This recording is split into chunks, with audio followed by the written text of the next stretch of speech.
Hi everyone, I'm Andy, the CTO of ANS, and this Lightboard series will focus on our Platform Navigator. So, this is the Platform Navigator. Now, this basically represents all the different types of infrastructures and platforms that you can place your applications on today. The first type that we want to talk about quite a bit is the Converged Platform type, and ANS has done a lot of FlexPod-based systems here, but we see more and more now hyper-converged platforms or client-based platforms as well.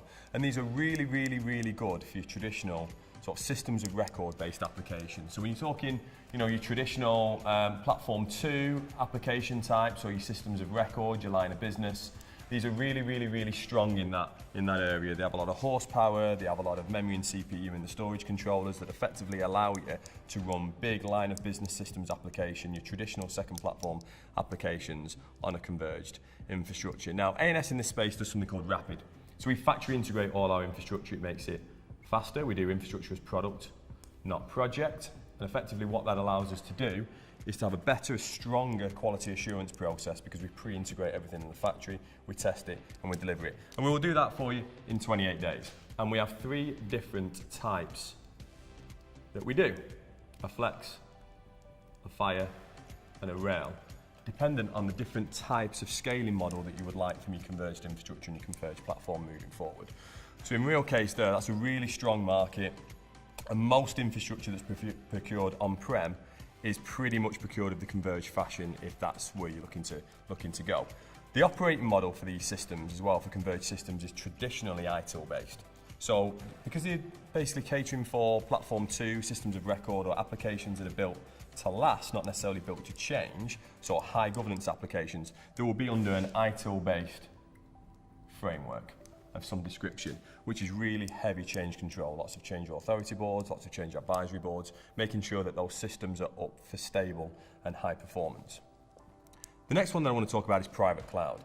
Now, private cloud takes the principles of a converged infrastructure and effectively adds in full stack automation. So these are really good when you're starting to look now at things like DevOps. So from a DevOps perspective here, you're looking at self-service, and you're looking at a high change rate environment. A private cloud is good for that.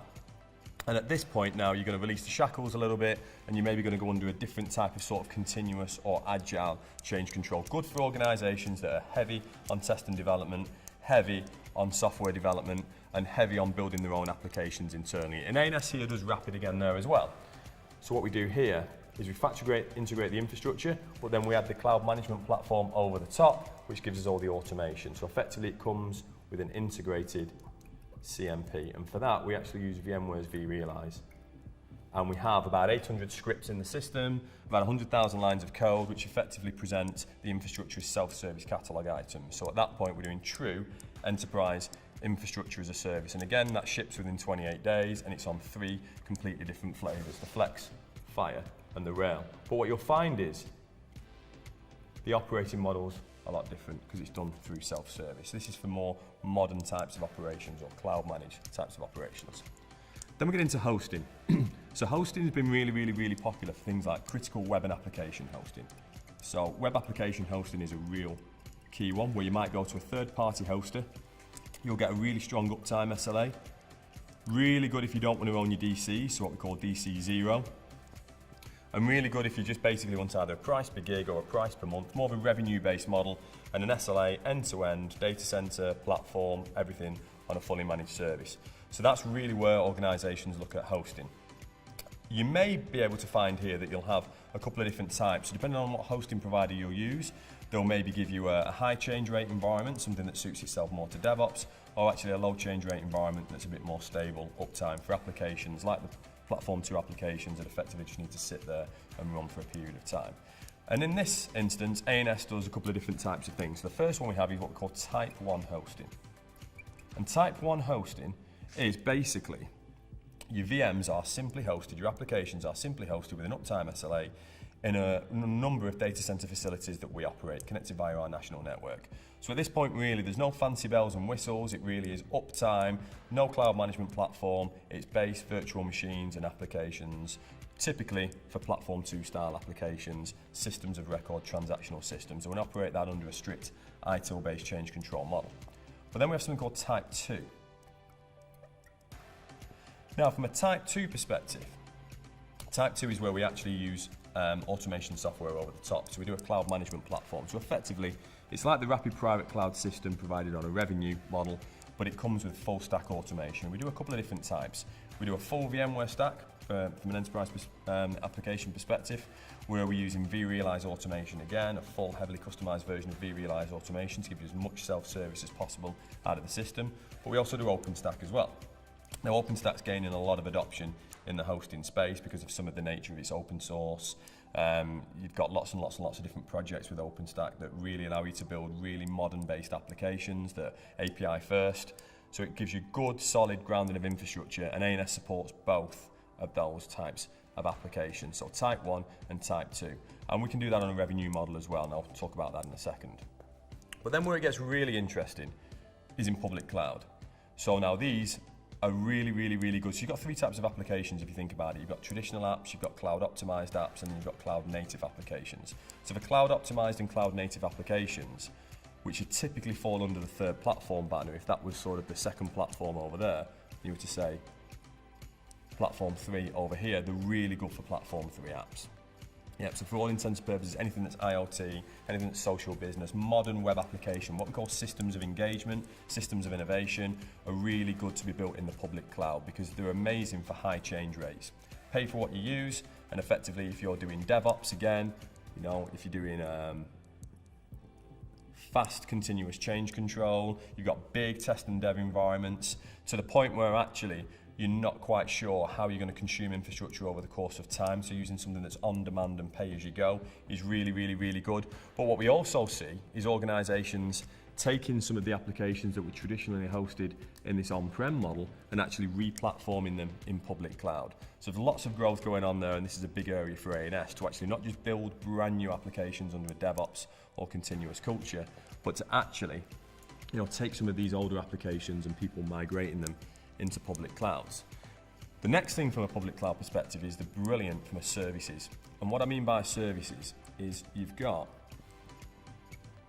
some phenomenal things going on with public cloud. Public cloud is not really just about hosting virtual machines. If you talk about some of the artificial intelligence services, machine learning, cognitive computing, and some of the next generation applications that we'll see be built over the next 5 to 10 years, you can only really get that kind of capability with a public cloud provider. So you can see if you're just interested in VMs, there's probably 4 different places where you could host those. They'll all have a different cost profile and different operational profile, and that might be whatever suits your organization. But in reality, there's nothing going to beat a public cloud for the access to services and the pay-as-you-go nature that you get there, because it really is phenomenal. Now, in this case, what ANS do is we do 3 kind of things with public cloud. We do a start package, which is if you want to use your applications or you want to migrate or you want to re-platform an application into the public cloud and start to actually set that public cloud up for production. So things like stretching identities, network connectivity, security. We have a full SKU for that. We then have a migrate package. And the migrate package is for when you've got lots of VMs that are maybe in a traditional on-prem system, or you've got a particular application that you want to move into the public cloud for scale reasons. We actually have a full migration work team that will take your applications from on-prem and put them into the public cloud for you. So that's going to take into account everything like dependency mapping, the type of application that it is, how we're going to move it, how we're going to move and manage the data. So that's really our migrate. And then we've got our manage. And our manage is where we'll actually help you operate your public cloud moving forward. So we'll do things like monitoring, billing, automation, financial insights, all the different support services that you need to kind of support all these modern applications we'll do in the public cloud for you. So there's a big range and suite of services there. So this is how we sort of see the landscape. Now, things change as you move around the navigator. If you take this as a navigation wheel, effectively things change. So from a converged perspective, you'll see lots of ITIL. You know, you'll see kind of slower change rate, high governance. And this is really, really, really good for your systems of record. But one thing you will say here is that you will traditionally, on this side of the wheel, you will traditionally CapEx that investment. So this will be done through, say, right here. And you will write that asset off over a period of time, maybe 36, 60 months. As you move around here, we're more revenue-based, and we'll be much more OpEx-based. So from that perspective, you will be paying for things on a monthly basis. You will have a monthly fee where all the hardware and platform is actually rolled in. So you'll see that's different. The operating model change here, we've talked about ITIL. And these are very much, certainly this section is very ITIL based. And as we move right round here, we'll see much more DevOps based as well. Over here, we're designing much for stability, like we talked about in the other Lightboard series, where things are, how do we hit 5, 6, 7, 9s, mean time between failure based. This is all mean time to resolution based. We're building cloud native on this side here. So you can see the operating model changes, the way you buy it changes, the way you procure it changes, and actually the way you operate it changes as you move around the wheel. And really the art is to find out where is the best place to host your applications long term. And that's really what an assessment is all about, because a lot of people say, I've got so many choices now, where's the best place to platform my application moving forward, technically and economically? And ANS can help with that with the Readiness Assessment Service. Thanks everyone for watching this Lightboard video on our Platform Navigator.